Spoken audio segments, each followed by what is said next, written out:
आउनुहोस् सँगै मिलेर आजको खाजा बनाम। नमस्ते सबैजनामा। लामो गरी काटेको बन्दा र प्याज मैले मिक्स गरेकी छु र यसमा फेरि मैले थोरै नुन राखेर यसलाई फेरि मिक्स गर्छु।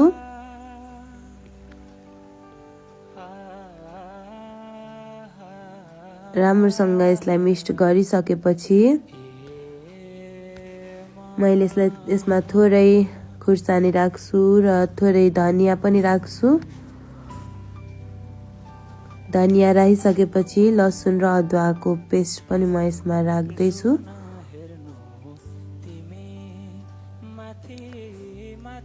थोरै बेसार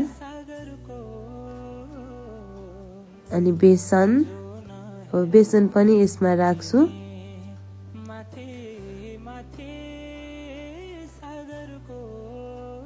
बेसन राखिसकेपछि यसलाई राम्रोसँग मिक्स गर्नुपर्ने हुन्छ। राम्रोसँग मिक्स गर्दैछु।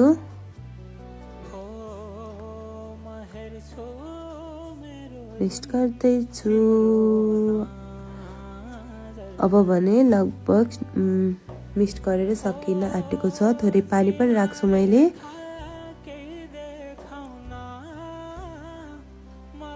पानी राखेर नि फेरि मिक्स गर्छु। मिक्स गरेर यतिको भएको थियो र प्यानमा तेल राखेर तताइसकेकी थिएँ अनि यसरी राख्छु पकौडा। देख्दै खाम जस्तो भएको छ है।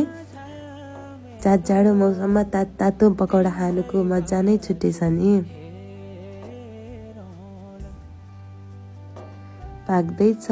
यसलाई मजाले चलाउँदै राम्रोसँग जताततै पाक्ने गरी चलाउनु पर्छ। अनि त कस्तो राम्रो देखेको छ है।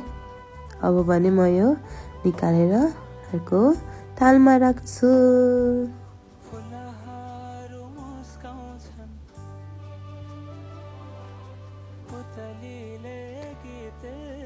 भिडियोहरू बनाए पनि यसरी बोलेर बनाएको थिएन। बोलेर बनाउन डर लाग्ने नजानिने, त्यही पनि आज ट्राई गरेको छु। कस्तो लाग्छ कमेन्ट गर्नु होला है त।